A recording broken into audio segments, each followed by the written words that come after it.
Ya leyeron todo el capítulo, pero vamos a acentuar el verso que vamos a enfatizar en esta mañana. Verso 8 dice así, Daniel 1, verso 8 dice, Daniel propuso en su corazón no contaminarse con la porción de la comida del rey, ni con el vino que él bebía, por tanto, pidió por tanto al jefe de los eunucos que no se le obligase a contaminarse. Muy bien, oramos. Amado Padre Celestial, nosotros damos muchas gracias por poder reunirnos con tanta libertad en este lugar que es tuyo. Tú lo ofrendaste, lo diste para tu iglesia. Pusiste en el corazón de personas que no conocemos el disponer de sus bienes para que en este lugar se levante un testimonio de Cristo. Y damos gracias por poder disfrutar de él. Deseamos estar a la altura del Evangelio de Cristo, ser luz en este lugar. Y oramos, Padre, que al considerar la Escritura, en este momento tú aquietes nuestros corazones y pensamientos, y al entrar en un tema tan solemne, tan elevado, y no siempre hablamos de esto, pedimos, Padre, que tú hables mucho más allá de lo que he de decir. Tú puedes ir más allá de las limitaciones de tus siervos, tú las conoces, pero tú no dependes de mí. Por eso confiamos en tu poder soberano, hablando a través de la Escritura en esta mañana. En el nombre de Jesús. Amén. Bueno, verso 8 lo he leído ahí de manera particular porque es el texto que es el versículo que es el verso central del capítulo, ¿sí? El verso eje en torno al cual gira todo lo que se dice en este capítulo 8. O sea, la frase, esa frase por la cual se escribió, tiene la frase, ese versículo 8, por la cual se escribió todo lo demás en este capítulo, ¿sí? O sea, capítulo 1 del libro de Daniel existe para explicarnos esa frase que está en el versículo 8. Daniel propuso en su corazón no contaminarse. Cuando Daniel escribió este libro, y empezó en el capítulo 1, él dijo, yo quiero explicarle a los lectores la decisión y la determinación que yo tomé en aquel momento cuando fui deportado, y puso allí, Daniel propuso, está escribiendo obviamente en tercera persona, Daniel propuso en su corazón no contaminarse, y después rodeó toda esa frase de un contexto que nos ayuda a entender la dimensión y el alcance de esa determinación que obviamente fue clave en la vida de Daniel. Todo el capítulo 1 se escribió para esto, para explicarnos a nosotros que Daniel propuso en su corazón no contaminarse. Le hemos dado una introducción al capítulo, ¿verdad? Hemos mencionado algunas cosas del contexto que Daniel menciona, pero la frase central, el punto clave de este capítulo está justamente en el versículo 8. Daniel propuso en su corazón no contaminarse. Ahora, nosotros necesitamos detenernos un momento, no solo en el contexto histórico del momento que estaba viviendo Daniel, sino también en el contexto cultural y religioso del Antiguo Testamento, para poder captar el significado y la dimensión de esta determinación, ¿sí? de la determinación de no contaminarse, proponer en su corazón semejante decisión. Y fue una determinación que marcó un antes y un después en la vida de Daniel. No tengo idea cómo era la vida de Daniel antes, cuando estaba en Jerusalén. No se nos dice en verdad cómo vivía él, pero sí sabemos una cosa, que a partir de esta determinación la vida de Daniel fue completamente diferente. Y fue una determinación que marcó un antes y un después, porque él se encarga de marcar que fue una determinación del corazón. Vamos a hacer un acento ese la próxima vez que veamos Daniel. El domingo que viene cambiamos por el bautismo la temática, pero en 2 semanas vamos a hablar en cuanto a eso. ¿Qué significaba haberlo determinado de corazón? Hoy vamos a hacer un acento en algo más esencial de esa decisión de Daniel. Pero fue una determinación del corazón. No era una determinación sobre asuntos menores, sino esto marcó un cambio en su vida. Y tuvo que ser algo, esa determinación, mucho más significativo que simplemente no comer carne. lo que motivó esa determinación, ¿sí? A raíz de lo que dice aquí, que decidió no comer de la carne que le ofrecían de la comida del rey ni del vino que el rey bebía, la determinación no tenía que ver con el asunto de ser vegetariano. Hay incluso una secta que ha tomado la determinación a raíz no solo de esto, sino de pasajes de Levíticos, de decir, bueno, vamos a ser más santos y no comemos carne, y no comen carne. Compartí en verdad un trabajo cuando vivía en Uruguay, trabajaba en una panadería y tenía un compañero que practicaba esa religión y él no comía carne. Y cuando en la panadería, en esos momentos en la noche, que alguno se pone a cocinar, no comía carne. Y él lo hacía basado en estos versículos sacados fuera de contexto. Queridos hermanos, Daniel no está levantando bandera para ser vegetarianos. No es ese el punto acá. Es más, vamos a decir claramente, en realidad los judíos no tenían prohibido comer carne. Había ciertos animales que no podían comer, pero carne se comía en Israel. En verdad, cuando hacían los sacrificios y se alimentaban, así que no tenía que ver acá con el tema de ser vegetariano, no apunta a eso la decisión de Daniel. Y además, tampoco estaba prohibido en Israel tomar vino. No tenía que ver con eso, con esas cuestiones. Lo que estaba obviamente bien claro en la ley de Dios, y lo dice claramente el libro de Proverbios, que lo que se juzgaba y se condenaba en Israel era el tema del alcoholismo, del hacer del vino obviamente una adicción, pero vino se bebía. Cristo lo bebía, era una parte de la cultura judía beber vino, ¿sí? Así que cuando entendemos eso, entendemos que la decisión tenía que ir más allá en realidad simplemente de la bebida y de la comida. Había algo mucho más serio y más profundo y más importante en realidad que simplemente el comer y el beber. Y es interesante esto, que tuvo que ver con algo mucho más significativo que simplemente comer y beber, lo que motivó esta decisión de Daniel, porque nadie en sus cabales estaría dispuesto a poner su vida en riesgo por unas legumbres nada más. Porque esta determinación que estaba tomando Daniel, en realidad le dijo, el que los estaba cuidando, mi cabeza está en juego si yo no hago lo que me dice el rey. O sea, esto tenía que haber sido mucho más importante sencillamente que unas legumbres, porque en realidad él estaba dispuesto a poner en riesgo su vida por esto. Estaba dispuesto a poner en riesgo su vida por esto. Así que se trataba de algo que sobrepasaba incluso en importancia a la situación que estaban atravesando. Alguien debería hacer una película sobre esto, porque acá hay detalles que nosotros no podemos ver. Todo ese momento y ese trayecto de estar encadenados y hacer todo el recorrido que hicieron de varios kilómetros por varios días desde Jerusalén hasta llegar a la capital de Babilonia, ¿no? A la ciudad de Babilonia. Habrá sido muy, muy triste, en verdad. Hay que estar en los zapatos de estos, o en las sandalias de estos hombres, ¿verdad? De estos hombres y estas mujeres que fueron llevados deportados. Una situación sumamente triste.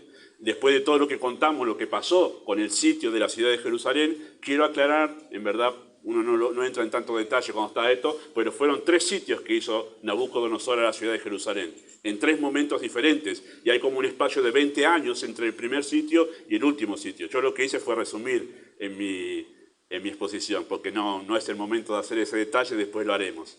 Pero es interesante que él vio todo eso, ¿sí? Uno dice, este muchacho no está viviendo en la realidad.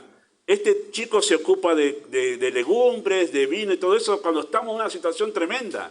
Bueno, tuvo que haber sido algo mucho más serio, queridos hermanos, simplemente de comida y bebida, dada la situación que estaban viviendo.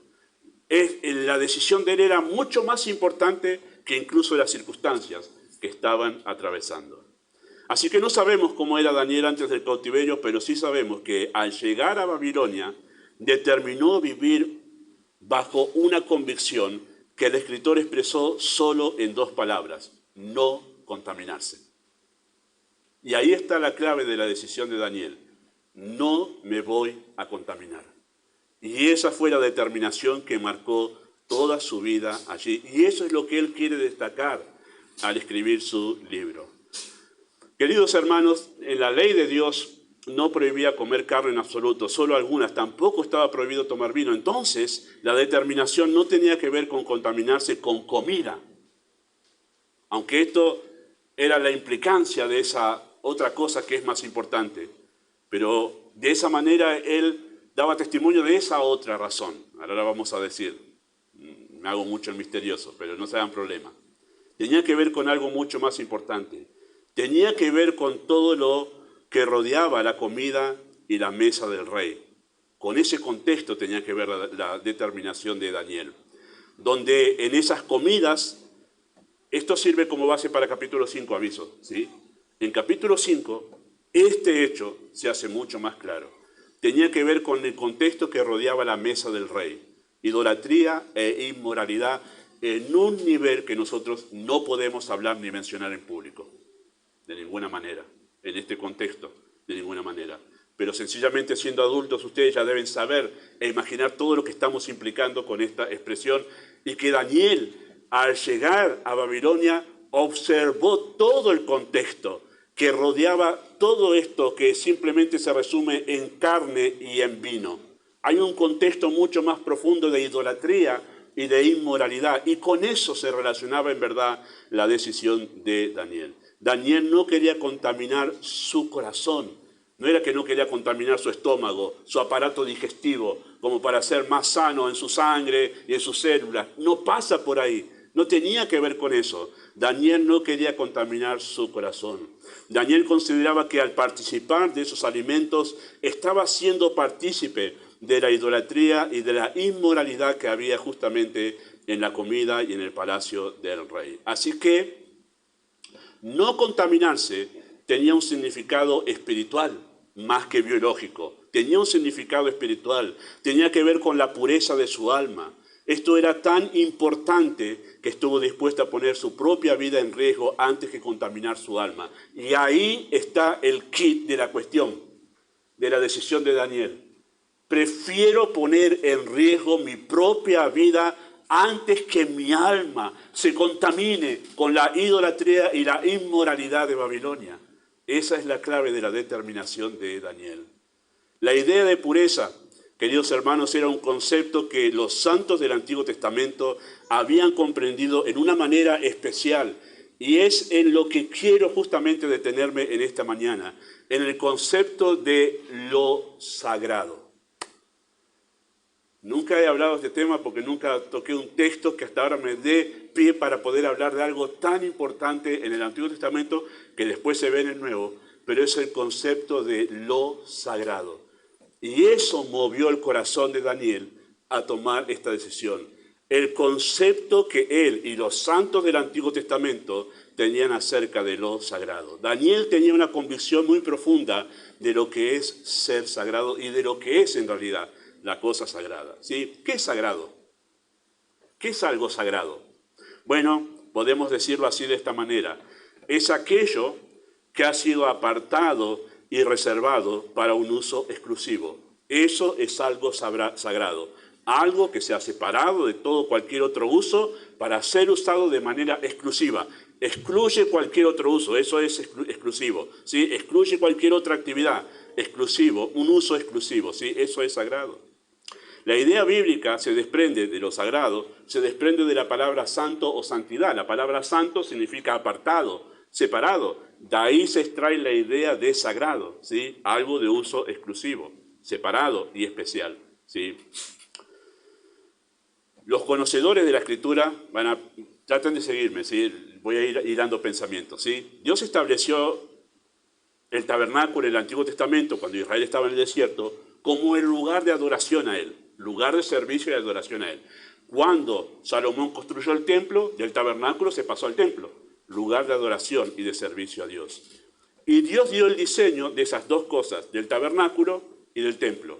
Le dio el diseño a Moisés de cómo debía ser el tabernáculo y le dio el diseño a David de cómo debía ser el templo, porque era el servicio para él y la adoración para él. Para que el pueblo ofreciera servicios de adoración al nombre de Dios. Y los objetos que se usaban en el templo, ¿sí? Los objetos que se usaban en esos ministerios adquirían la categoría de sagrados. Todo lo que se usaba en el templo adquiría la categoría de sagrados. Y la adquiría esa categoría mediante un acto de consagración. Consagración. Consagrado. O sea que la palabra consagrarse viene de ser sagrado para un uso exclusivo. Consagración. Y los utensilios todos los muebles y todo lo que se usaba en el tabernáculo y luego en el templo, era ofrecido en consagración, se transformaban en sagrado a través de un sacrificio. Si usted lee el libro de Levítico, va a ver que cada cosa que fue puesta en el tabernáculo para servicio a Dios, se ofrecía un sacrificio y se rociaba con la sangre. El sacrificio era un simbolismo de la obra de Cristo en la cruz. Así que eso hacía que la cosa se vuelva sagrada, de uso exclusivo para Dios. Así que de esta forma, los utensilios pasaban a ser de uso exclusivo para la adoración y el servicio a Dios. Una cuchara que se utilizaba para poder poner quizás el aceite en el altar del incienso. Bueno, esa cuchara que simplemente le había hecho un herrero, que se podía usar en cualquier casa, cuando era consagrada, hecha sagrada a través de un sacrificio para ser usada en el templo, ya se volvía algo especial, diferente a todas las demás cucharas que podía haber hecho ese herrero. Entonces, los objetos que se utilizaban en el servicio a Dios no eran sagrados por sí mismos, no tenían una categoría de sagrados por esencia, sino se volvían sagrados por el uso al que fueron destinados mediante un sacrificio, ¿sí? Por el hecho de que eran usados para servir y adorar a Dios de manera exclusiva, eso se volvía sagrado. Eso es sagrado. Así que su grado de importancia en cuanto a lo sagrado lo determinaba la persona para quien eso era consagrado, ¿sí? Vamos a usar un ejemplo muy sencillo hoy en día, que yo no dejo de asombrarme la cantidad de dinero que la gente paga por ejemplo, la silla donde estuvo Abraham Lincoln, ¿no? ¿Habrán visto ese programa famoso, El precio de la historia, por allí? ¿Han visto, no? No me dejen solo en eso. No. Un programa donde se compra y se venden cosas que tienen un cierto valor histórico, ¿sí? Y uno ve, por ejemplo, en Estados Unidos es muy común las tarjetitas esas de los beisbolistas, ¿no? De no sé quién era, que se hizo en el año 1920, por ejemplo. Esta tarjetita la tiene alguien, si la tiene bien cuidada, 2 millones, 3 millones, 5 millones, un pedacito de papel. ¿Qué hace que en verdad eso tenga más valor? Bueno, ¿quién era la persona? Así también una silla que lo usó Abraham Lincoln o cualquier otro objeto que haya utilizado una persona relevante. Imagínese, si le dice, mira, tengo el sable de San Martín acá, ¿cuánto pagás por esto? Y usted dice, no, y mira, no podés pagar el mismo precio que cualquier otro sable, porque es de San Martín. La persona quien usó eso hace que la cosa adquiera un valor relevante, ¿sí? Entonces la cosa en sí misma no tiene el valor de sagrado por sí misma, sino por el hecho de quién la usó y para quién es. Y para quién es. Entonces, todos los muebles en el templo se volvieron sagrados, especiales, con un valor relevante, no por el valor que tenían en sí mismo, sino por para quién era utilizado ese elemento, ¿sí? Así que los objetos de servicio y adoración a Dios se volvieron sagrados y adquirieron un valor de relevante por quién es Dios. ¿Sí? Sí. Yo les traigo la camiseta de Messi y les digo, se las vendo, no me van a pagar lo mismo. No va a tener el mismo valor que otra camiseta que es igual, la misma tela, no tiene el mismo valor. ¿Por quién la usó? Traslademos esto en un sentido muchísimo más elevado, fuera de este mundo, que las cosas que son usadas para el servicio a Dios adquieren un valor de sagrado inmenso y sublime. No por la cosa en sí, sino por quién es Dios, por quién es Dios. Así que en el servicio y adoración a Dios en el Antiguo Testamento, todo debía ser sagrado. O sea, todo lo que se iba a usar para el servicio a Dios, todo debía ser sagrado. O sea, todo debía ser consagrado. No había cosa que decir, bueno, esto es para Dios, pero como parece que es menos importante que aquello, esto no es consagrado. No. Tanto, ¿se acuerdan cuando en Malaquías Dios reprende al pueblo de Israel porque menospreciaba los servicios? Y Dios dice, ¿quién enciende las lámparas en el templo de balde? Como diciendo, encender las lámparas es un trabajo menor. Y Dios dice, no, porque yo premio al que enciende las lámparas. Como diciendo, todo lo que se hace en el templo al servicio a Dios, todo es sagrado, porque todo fue consagrado con un sacrificio. El sacrificio por medio del cual fueron consagrados para Dios hace que la cosa adquiera un valor relevante e importante. Y todo era de uso exclusivo, por eso todo Todo pasaba por el proceso de la consagración. Es interesante ver a los sacerdotes en el Antiguo Testamento cuando eran consagrados, los hijos de Leví. Ustedes leen eso en Levítico, va a ver que se hacía un sacrificio y se le pasaba la sangre en los dedos y en los dedos de los pies y también en la frente y se lo manchaba con sangre. ¿Qué es ese ritual? Es que es todo consagrado, toda su persona consagrada al servicio de Dios. Consagrado, se volvía sagrado porque servía a Dios. Esa es la idea. Y todo debía ser sagrado porque todo era de uso exclusivo para el servicio a Dios, ¿sí? Debía reflejar entonces la gloria de Dios. Es sagrado porque el servicio es para Dios, pero refleja también la gloria de Dios. O sea, al mantenerse exclusivo, mantiene pureza, y al mantener pureza, está reflejando la pureza de Dios. Eso implica la idea de sagrado. La imagen de Dios estaba íntimamente relacionada con el objeto consagrado. Su pureza debía reflejar la pureza de Dios. Entonces, esto hacía que lo sagrado se vuelva un asunto susceptible de juicio. Esto hacía, toda esta verdad que acabo de decir, hacía que en verdad lo sagrado se vuelva un asunto susceptible de juicio, debido a todo lo que representaba. ¿Qué significa susceptible de juicio? Que si lo sagrado era sacado del uso exclusivo para Dios y era usado para cualquier otra cosa, inmediatamente eso era digno de ser castigado con un juicio duro, por lo que representaba. Imagine esto, un ejemplo muy sencillo, ¿no? Está ahí el asiento donde estuvo, qué sé yo, qué personaje relevante de la historia, ¿no? Cristóbal Colón, póngale que usted quiera, que usted es relevante. Y está ahí, cuidado, no lo toquen, no le saquen foto para que no... Y usted va, saca la valla, se sienta allí y lo usa y dice, ¿qué? Sí importa, se sentó. Enseguida marche preso, lo llevan preso a usted. ¿Cómo vas a hacer eso con algo tan sagrado de la historia? Es castigado. Y bien que tiene que ser así, ¿sí? Tomar las cosas sagradas y usarlas en asuntos comunes era un acto de profanación. Y acá entendemos la idea de profanar. Es hacer de lo sagrado algo común. Eso es profanar, ¿sí? Digno de castigo. Y la profanación era algo digno de castigo, porque no solo se trataba del objeto en sí, sino de aquel para quien se había dedicado, ¿sí? Y la profanación, cuando los objetos dedicados a Dios se usaban para asuntos comunes, ya no era exclusivo para Dios, eso despertaba la ira de Dios. ¿Qué tan profundamente despertaba la ira de Dios? Cuando asuntos sagrados eran tomados para asuntos comunes. Tengo 3 ejemplos de los muchos que podría citar, pero son de los más conocidos para que no tengamos que ir a los textos allí. Solamente se los menciono allí, ustedes los pueden anotar a los textos, pero yo le hago la mención de los pasajes, ¿sí? En Levítico capítulo 10, versículo 1 al 3 y 8 al 11, tenemos aquella profanación de los hijos de Aarón, los sacerdotes, los que debían entrar a ofrecer altar en el incienso, ¿sí? En el tabernáculo, encender el perfume, que era un simbolismo del perfume de Cristo, el perfume agradable del Evangelio en la persona de Cristo, ¿sí? Todo tenía un simbolismo relacionado con la persona de Cristo en el tabernáculo. Y cuando ellos entraron, Nadab y Abiú entraron a ofrecer sacrificio, el texto nos enseña en realidad que estaban borrachos cuando entraron a hacer esto, ¿sí? Habían bebido de más los hijos de Aarón. Y entraron, dice, con un fuego extraño. ¿Qué quiere decir fuego extraño? Que Dios le había dicho de qué manera y con qué fuego tenían que entrar a prender el incienso. Y las lámparas del templo, ¿no?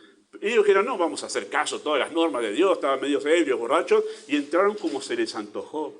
¿Y qué pasó? El texto nos dice claramente que el fuego de Dios descendió del cielo y los consumió, los mató en ese momento. Y usted dice, qué terrible, ¿por qué este Dios? Porque ellos tomaron lo santo, lo sagrado, y lo trataron como común, como una cosa sin valor, como sin importancia. Eso fue lo que hicieron. Entonces, como aquello tenía que ver con Cristo, con la gloria de Dios, y ellos lo tomaron como algo sin importancia, Dios se despertó en ira. Y es interesante que entre esos versículos y la explicación que Dios le da a Aarón, al papá de estos chicos, porque alguien tenía que explicarle al papá de estos chicos, ¿qué pasó con mis hijos? Que entraron ahí. Bueno, Dios le dice esto, en los que a mí se acercan, seré santificado, y en presencia de todo el pueblo seré glorificado. Ellos tienen que tener cuidado cómo entran, Aarón, tus hijos, porque en ellos yo soy santificado. O sea, mi gloria están representando, es lo que está diciendo Dios. Y como ellos están representando mi gloria de una manera vil, vana, o sea, están tomando en poco mi gloria, eso no es libre de juicio, eso es digno de realmente que sea castigado. Note cuán serio ha sido el asunto de tomar lo sagrado y tomarlo por vil. Y es interesante que en los versículos siguientes, en ese texto, se habla justamente de eso. Dice así: Jehová habló a Aarón diciendo, tú, tus hijos contigo, no beberéis vino ni sidra cuando entréis en el tabernáculo de reunión, para que no muráis. Estatuto perpetuo será por vuestras generaciones. Y escuche esto, para poder discernir, diferenciar entre lo santo y lo profano, entre lo inmundo y lo limpio. Y ahí se entiende que entraron borrachos y no tenían discernimiento para decir, che, nada, esto es serio lo que estamos haciendo. No se puede entrar así nomás. No pudieron discernir entre lo santo y lo profano. Otro ejemplo de castigo por una profanación lo tenemos en el caso de Usa. Sí, segundo de Samuel, capítulo 6, versículo 1 al 17. Es en aquel momento cuando David quiere llevar el tabernáculo, sí, a Jerusalén, del lugar donde estaba, en Silo, lo quería llevar a Jerusalén. Y David también hizo las cosas como se le pareció a él, mejor le pareció. Más práctico, más cómodo. El arca tenía que ser puesta sobre varas, sí, el arca, y las varas tenían que ser cargadas por los levitas, llevar sobre sus hombros, para hacer notar que el arca era la gloria de Dios y los levitas estaban por debajo de la gloria de Dios, exaltando a Cristo, ¿no? Esa era la idea. Y David dijo, vamos a hacer algo más práctico, vamos a llevarlo en un carro, muchachos, tanto problema, hizo eso. Y dice que en un momento los bueyes tropezaron que llevaban el carro donde estaba el arca, y Usa extendió sus manos para poder sostener el arca para que no se caiga. Y en ese momento, obviamente se debe ser un ataque al corazón, Usa murió en ese momento. Y David tuvo pesar por el quebrantamiento de Usa. Y dice que no siguieron adelante con eso y David volvió a su casa a reflexionar. ¿Qué pasó que Dios nos quebrantó? Bueno, hicieron de lo sagrado algo práctico. Dijeron, lo práctico es más importante que lo sagrado, que como Dios dice las cosas como deben ser. Y estando en su casa 3 meses, David se dio cuenta que habían hecho las cosas mal. Y cuando vuelve 3 meses después, dice, muchachos, hicimos malas cosas. En la ley Dios dice que los levitas deben llevar. Vengan, los levitas, a ustedes Dios les ha designado que lleven el arca. Santifíquense, prepárense y vamos a hacer las cosas como deben ser hechas. Y los levitas llevaron el arca y hubo gran fiesta en ese momento. Pero Dios mató a un hombre. Dios mató a un hombre porque tomó en poco lo sagrado. Lo sagrado. Y otro caso fue el caso de los tantos que podríamos mencionar, el caso del rey Usías, citado en 2 de Crónicas, capítulo 26, versículo 16 al 21. ¿Se acuerda que el rey Usías fue un muy buen rey? Un muy buen rey, 52 años reinó en la nación. Llevó a la nación a un gran avance en todo sentido, pero es el rey que empezó bien y terminó mal. Es tremendo eso, porque empezar bien y terminar mal es horrible. Terminó mal. Porque dice que ya en su edad avanzada, habiendo progresado tanto en la nación, su corazón se enalteció. Dijo, wow, qué gran rey que soy. Y entonces cuando se enalteció, entró al templo y dijo, yo también quiero ofrecer sacrificio. Acá yo soy el rey.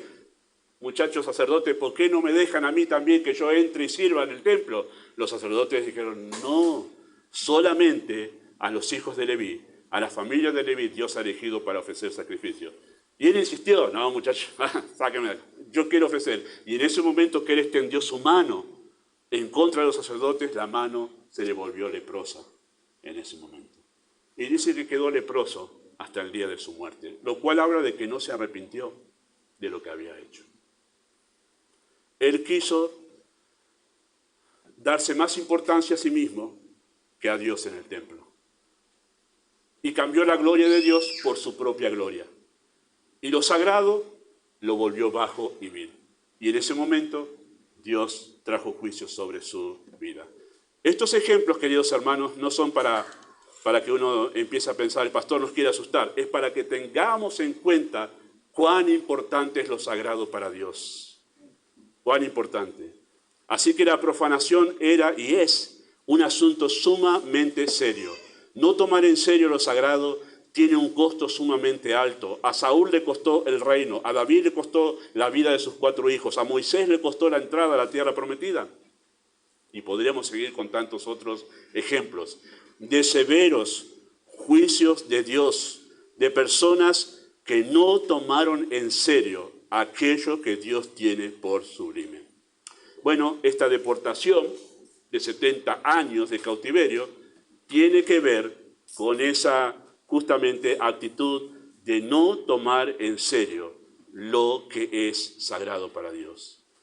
Israel había sido apartado cuando fue sacado de Egipto, había sido apartado para ser un reino de sacerdotes y gente santa. Israel fue escogido para ser especial tesoro entre las demás naciones. Por eso había tanto énfasis en que ellos debían vivir de manera diferente a las demás naciones, demostrando esa exclusividad de pertenecer y servir al Dios único y verdadero. Ellos, con su consagración como nación, consagrado, se volvió una nación sagrada porque era exclusiva de Dios, los había redimido Dios, ¿sí? Y entonces debían reflejar la gloria de Dios entre las demás naciones, separándose de esas prácticas de las demás naciones y de su idolatría. Esto fue lo que movió el corazón de Daniel para tomar esta determinación. Yo soy del pueblo santo. Yo soy del pueblo consagrado a Dios. Yo no puedo participar de estas prácticas. Yo reflejo y debo reflejar la gloria de Dios acá en este lugar. Yo soy sagrado para Dios, era la idea de Daniel. Eso fue lo que lo motivó, su idea de lo sagrado, de lo consagrado, de lo santo, lo que lo llevó a él a tomar esta determinación tan radical. Pertenezco al Dios único y verdadero, somos sagrados y no vamos a contaminar lo sagrado. Yo soy sagrado porque fui liberado con el brazo potente de Dios. ¿Cómo voy a contaminar esto que Dios redimió? Esa era la idea. Esa era la idea de Daniel al tomar esta determinación. Ahora, permítame sugerir que hubo algo más que motivó esta determinación de Daniel, aparte de este concepto que tenía de lo sagrado, y que está mencionado en este pasaje y muchas veces se lo pasa rápido. Pero esto fue lo que me detuvo a hacer este mensaje en 2 partes sobre la determinación de Daniel. Noten el versículo 2, dice así: y el Señor entregó, soberanía de Dios, en sus manos a Joacim, rey de Judá.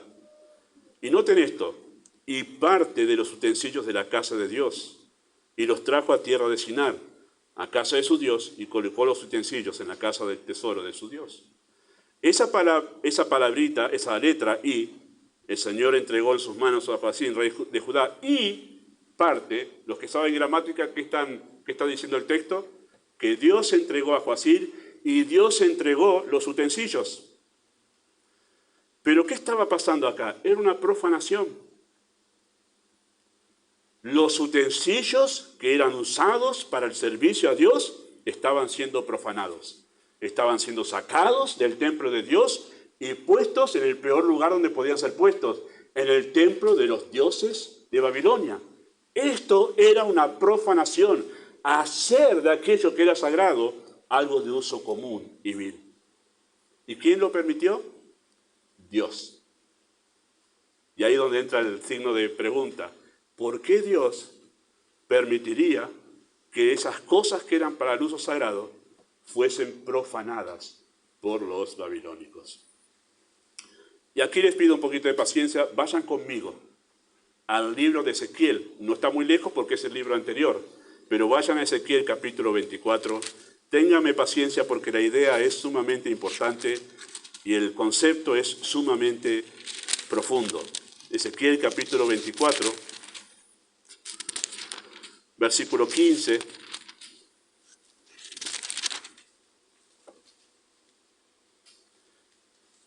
Y hago este énfasis porque si entendemos este pasaje, vamos a entender toda la vida de Daniel, pero especialmente el capítulo 5 de Daniel, ¿sí? Dice así, versículo 15, les recuerdo que Ezequiel fue el otro profeta contemporáneo de Daniel. Jeremías ministró en Jerusalén, en la deportación. Ezequiel ministró con los deportados en Babilonia al mismo tiempo.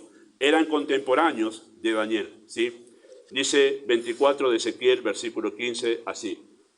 Vino a mí palabra de Jehová diciendo, hijo de hombre, he aquí yo te quito de golpe el deleite de tus ojos. No endeches, ni llores, ni corran tus lágrimas. Reprime el suspirar. No hagas luto de mortuorios. Ata tu turbante sobre ti, pon tus zapatos en tus pies. No te cubras con rebozo, no comas pan de enlutados. Hablé al pueblo por la mañana y a la tarde murió mi mujer. Y a la mañana hice como me fue mandado. Me dijo el pueblo, ¿no nos enseñarás qué significa para nosotros estas cosas que haces? Y yo les dije, la palabra de Jehová vino a mí diciendo, di a la casa de Israel, así ha dicho Jehová el Señor, he aquí yo profano. ¡Ja! Esto es un momento difícil, hermanos, para que Dios diga, yo profano. Yo hago vil lo que ustedes tienen por santo. Tremendo. Yo profano mi santuario, la gloria de vuestro poderío, el deseo de vuestros ojos y el deleite de vuestra alma, y vuestros hijos y vuestras hijas que dejasteis caerán a espada. Tremendo.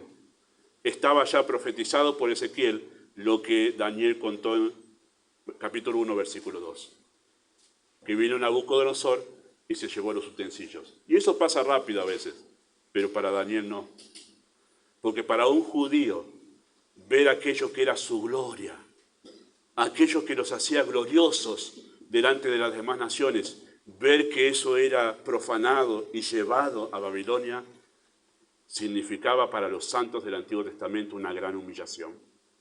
Una gran humillación. Porque ¿qué significaba?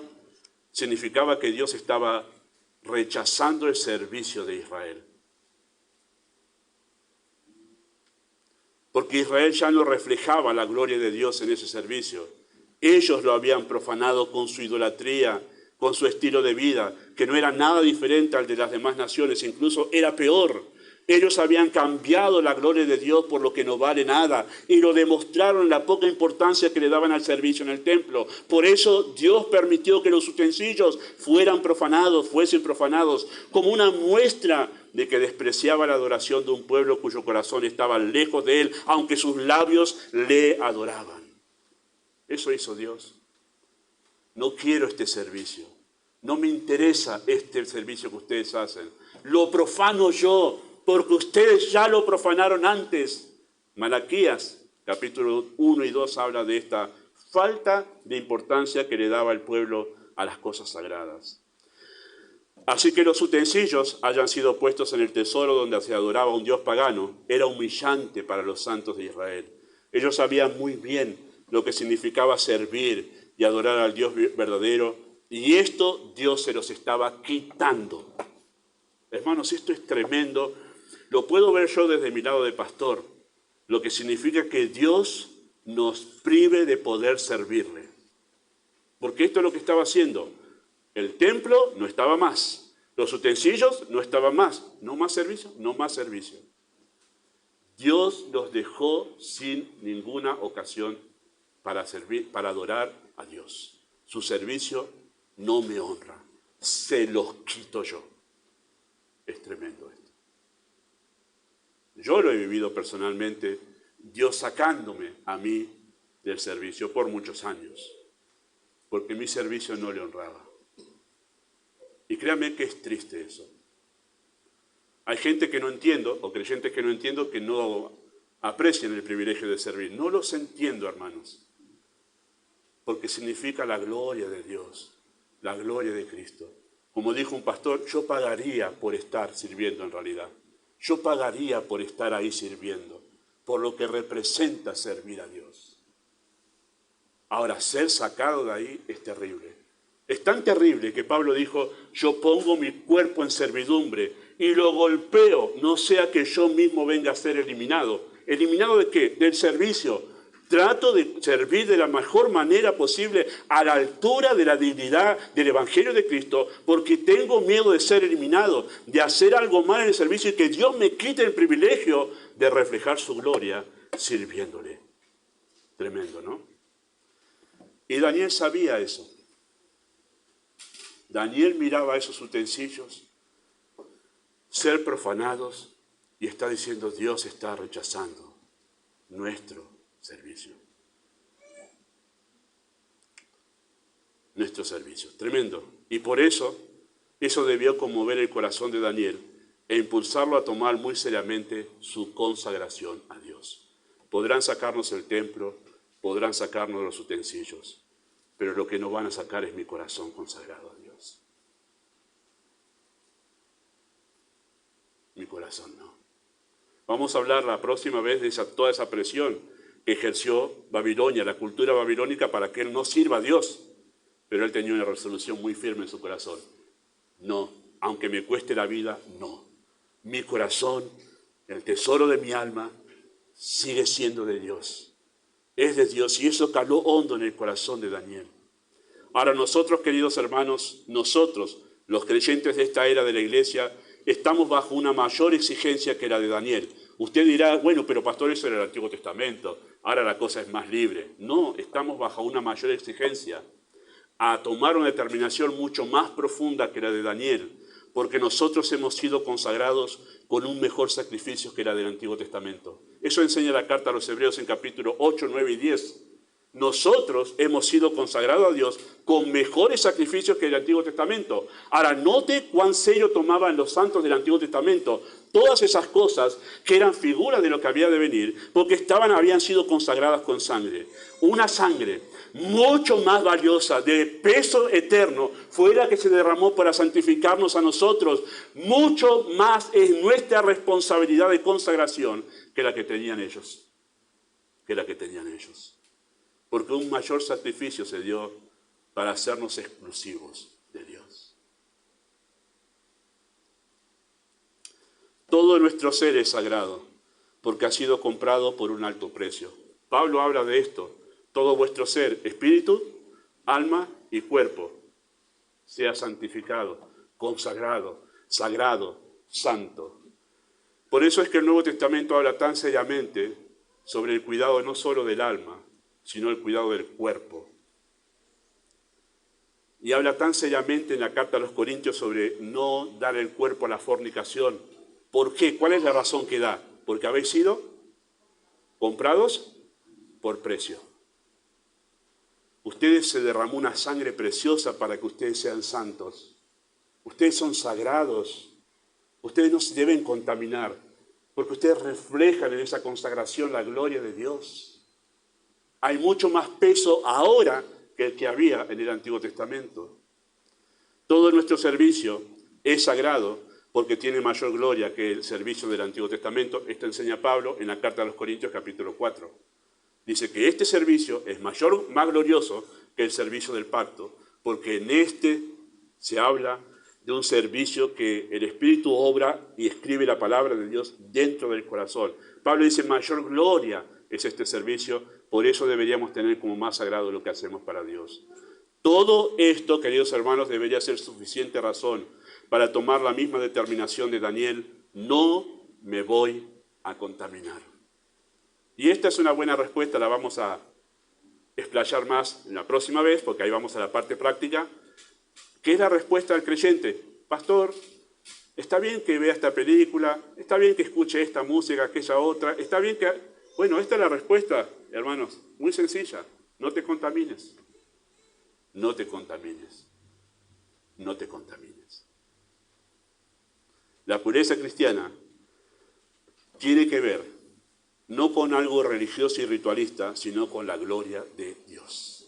Con eso tiene que ver. Y eso fue lo que determinó Daniel. No me voy a contaminar porque mi ser debe reflejar la gloria y la pureza del Dios eterno.